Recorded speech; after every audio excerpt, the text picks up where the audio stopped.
नमस्कार। आज हम फिर से पिछले वीडियो में जो हमने बात की थी उसी चर्चा को आगे बढ़ाएंगे। हम बात कर रहे थे जो पाकिस्तान के मौलवी मौलानाओं और उनकी सरकार, उनके मिलिट्री शासन, उसके उनके जो एलीट क्लास हैं, जब से पाकिस्तान बना है उन्होंने किस तरीके से रेडिकलाइज माइंडसेट तैयार किया, उसके अंदर आज थोड़ा सा गहराई से समझने की कोशिश करेंगे। हम गहराई से विचार कर रहे हैं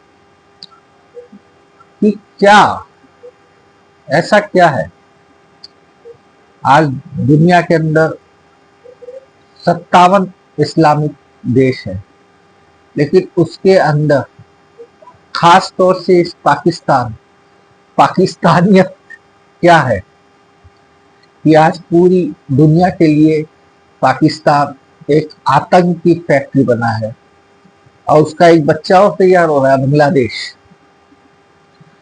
आखिर क्यों, कैसे, हम कैसे बात कर रहे हैं?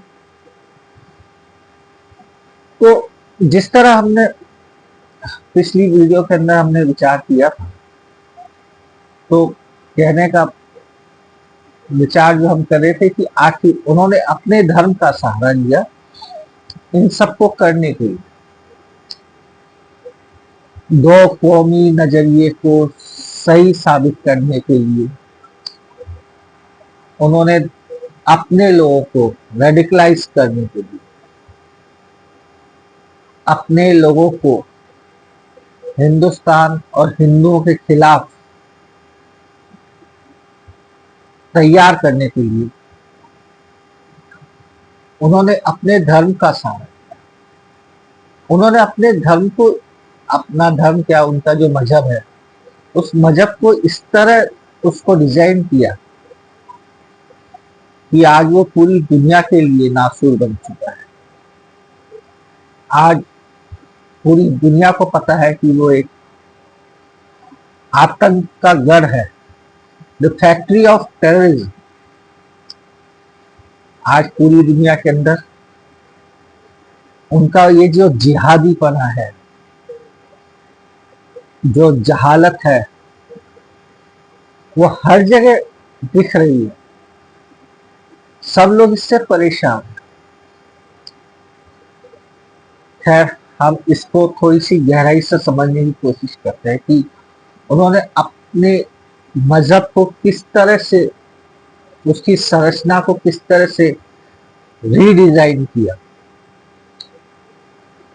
उसके अंदर अगर हम देखते हैं तो एक सामान्य सा एक चीज होती है कि उनका सबसे बड़ा हथियार है उनकी जनसंख्या वृद्धि।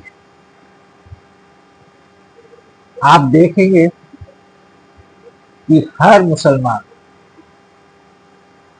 10-10, 12-12 बच्चे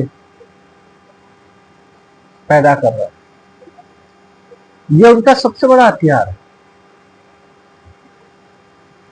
जनसंख्या वृद्धि, अपने लोगों की संख्या को बढ़ाना। तो उन्होंने क्या किया इसकी? खैर, ये इस्लाम में शुरू से है कि उनको पता था कि उनको अपने मजहब को फैलाना है, तो उन्होंने 2-3 चीजें की। पहली चीज, तलवार, हिंसा के बल पे अपने धर्म को फैलाए। तभी तो देखिए आप, मात्र 1400-1500 साल के अंदर ही आज उनके 57 देश। यही कारण। तो सबसे पहले, जो सबसे पहला है वो हिंसात्मक कार्रवाई।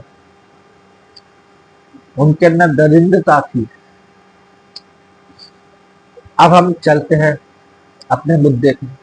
हमने पहला कारण, उनका जो पहला हथियार है वो है जनसंख्या वृद्धि। उसके लिए उनके मजहब में ये चीज शुरू से है कि जनसंख्या वृद्धि कैसे करें। सबसे पहली चीज उनके मजहब में इसी के लिए उन्होंने 4 शादियों का प्रावधान रखा। उसके पीछे वो सफाई देते हैं कि उस जमाने के अंदर युद्ध बहुत होते थे, विधवाएं हो जाती थी, पुरुष युद्ध में मर जाते थे, उनके पीछे उनकी फैमिली, उनकी बच्चियां, उनको सहारा देने के लिए ये सब बेकार की बात। ये सब अपने जो वो एक घटिया सा सोच है उसको छुपाने के लिए, एक उसको अच्छा दिखाने के लिए वो इस तरह का तर्क देते हैं। परंतु सच क्या है? सच ये है कि वो जानते हैं, उन्हें पता है कि जब तक हमारे धर्म, हमारे इस्लाम को, हमारे मजहब को मानने वाले जितने ज्यादा होंगे उतने ही हम ताकतवर हैं। तो उन्होंने पहली चीज की कि 4 शादियां जायज, एक आदमी 4 शादियां, जितनी आदमी जितनी ज्यादा शादियां करेगा उतने ज्यादा बच्चे पैदा करेंगे। तो सबसे पहली चीज, उनका सबसे बड़ा हथियार है जनसंख्या वृद्धि। वो जहां भी जाते हैं वहां पे सबसे पहला काम होता है। दूसरा, उन्हीं के मजहब के अंदर है कि अगर आप कहीं जाते हैं, युद्ध करते हैं और किसी देश को जीतते हैं तो वहां से उनको वहां की दौलत को तो लूटना पहला है ही। दूसरा, वहां पे तलवार के जोर पे, हिंसा के जोर पे वहां के लोगों को इस्लाम धर्म को अपनाना, उनको जबरदस्ती करना, फिर वहां से वहां की औरतों को, बच्चियों को लूट के लाना और उन्हें बेचना। कुल मिला के कहानी ये है फिर कि जैसे भी हो जनसंख्या वृद्धि, अपने जो मजहब के लोग हैं उनकी वृद्धि करना, उन्हें बढ़ाना बेताशा। फिर इसी के अंदर जैसे कि हमने बताया, हमने अभी चर्चा की है कि 4 शादियां और भी इस तरह की उनकी बहुत सारी चीजें हैं। मैंने एक मोटी मोटी चीजें हम लेके चल रहे हैं कि और भी उनके कई प्रथाएं हैं। उनके एक शॉर्ट टर्म प्रथा और है, शॉर्ट टर्म शादी, उसको कुछ बोलते हैं पर्टिकुलर। आए, पैसा दिया, शादी की, जब तक इस्तेमाल करना था किया, वापिस। आप सुनते नहीं अक्सर टीवी पे, इस पे उनके मौलाना क्या कहते हैं कि औरतें तो घर की खेती है, तुम्हारी खेती है। वो किस चीज की खेती है? वो खेती है बच्चे पैदा करना।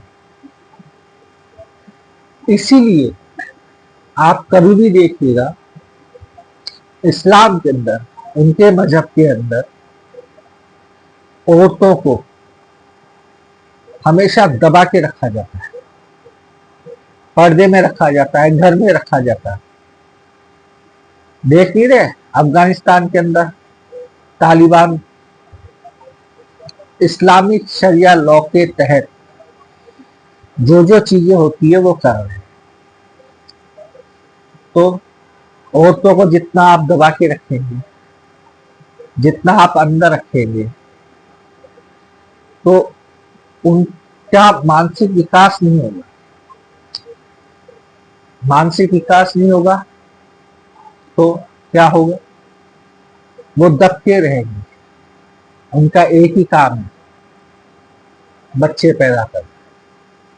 पाकिस्तान के बहुत मौलाना ऐसे अक्सर टीवी पे, सोशल मीडिया पे बहुत वायरल है।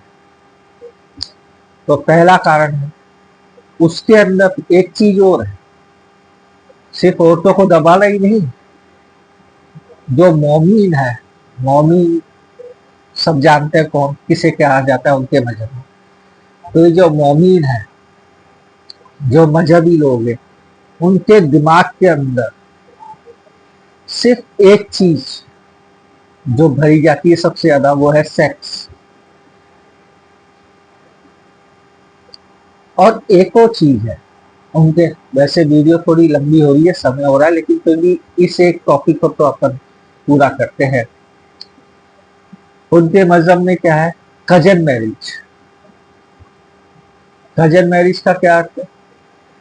कजन मैरिज का अर्थ यह है कि इतने बच्चे पैदा कर लेते हैं, जब वो बड़े होते हैं तो रोजगार की समस्या है, पढ़ाई की, खैर पढ़ाई का तो लेना देना ही नहीं है उनके सिर्फ एक ही पढ़ाई होती है, मदरसे में जाना और अपने मजहब की पढ़ाई करना, बस।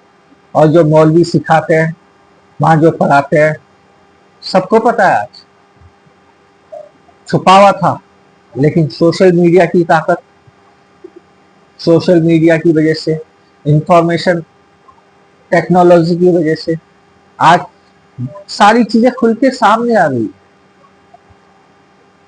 कजन मैरिज का भी यही कारण है कि अब इतने सारे होते हैं, वो लायक है नहीं है, लेकिन उनकी शादी करनी। अब कोई दूसरा तो अपनी बेटी क्यों देगा? किसी एक निकम्मे नालायक इंसान को, बेरोजगार को कौन अपनी बेटी देगा? लेकिन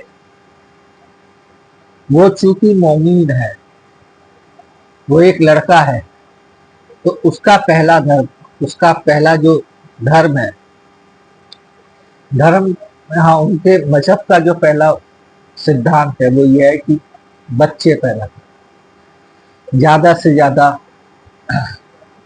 मजहबी लोगों को पैदा करें। तो वह अपने ही परिवार के अंदर शादी करा देते हैं। ये एक कारण है। तीसरा कारण, उनके मजहब में आप सुनते नहीं है, बेहतर हूरें मिलेंगी, आप मर जाओगे तो बेहतर हूरें मिलेंगी। फिर हूरों का वो व्याख्यान करते हैं। कुल मिला के उनके दिमाग के अंदर एक ही चीज भरी जाती है, सेक्स, कामुकता। कामुकता कैसे भरे लोगों के अंदर, जिससे कि वो ज्यादा से ज्यादा बच्चे पैदा। उसके अंदर उन्होंने एक चीज कर रखी, उन्होंने अपना आहार, भोजन भी वैसा ही करा, मांसाहार, जिनसे उनके शरीर के अंदर गर्मी बन गई। जैसा अन्न वैसा मन, ये हमारी बहुत पुरानी कहावत है, और ये वैज्ञानिक रूप से सत्य भी है। हम सनातनी, हम हिंदू जानते हैं इस चीज को, वो भी जानते हैं, लेकिन वो उसका दुरुपयोग कर रहे हैं। खैर, उनकी नजर में वो सदुपयोग है कि वो अपने मजहब को बढ़ाने के लिए ये सब कुछ कर रहे हैं। तो आज हमने एक कारण के ऊपर विचार थोड़ा सा किया है। अगली वीडियो में हम उनके और कारणों के ऊपर विचार करेंगे कि किस तरह वो अपने मजहब को इन सब कामों के लिए इस्तेमाल करते हैं, किस तरह से वो अपने लोगों को रेडिकलाइज कर रहे हैं, उनकी भावनाओं को के साथ खेल रहे हैं, उनकी मानसिकता किस तरह की कर रहे हैं। यही कारण है पाकिस्तान के पतन का। और अब नया नया जो बच्चा है बांग्लादेश, वो भी तो उसी की राह पे चल रहा है। पहले एक दुश्मन था, अब दो हो गए। सिर्फ ये दो ही नहीं हुए, इन्होंने पूरे विश्व के अंदर फैल के और देशों के अंदर भी जाके हमारे खिलाफ जो हैट्रिक, जो नफरत उनके लोगों के अंदर भरा रहे हैं, पैदा कर रहे हैं। इसलिए तो कहता हूं मैं, ये नासूर है। सिर्फ हमारे देश के लिए नहीं, पूरे विश्व के लिए। ठीक है, उनके धर्म में कुछ चीजें हैं जो उस वक्त की परिस्थिति के अनुसार सही थी, लेकिन वो चुन चुन के सिर्फ उन्हीं चीजों को बढ़ावा दे रहे हैं। बच्चे तो अल्लाह की देन है, इसमें इंसान का कुछ नहीं, वो सब अल्लाह की देन। इस तरह की चीजें करके, इस तरह की बातें लोगों के दिमाग में भर के वो जो कुछ कर रहे हैं। चलिए, वीडियो कुछ ज्यादा लंबी होगी, हम अगली वीडियो के अंदर इस पे चर्चा करेंगे। अगर आपके दिमाग में भी कोई चीज आती है तो कृपया कमेंट करके बताएं मुझे, जिससे कि हम उसको वीडियो के अंदर चर्चा का विषय बना सकें। तब तक के लिए राम राम।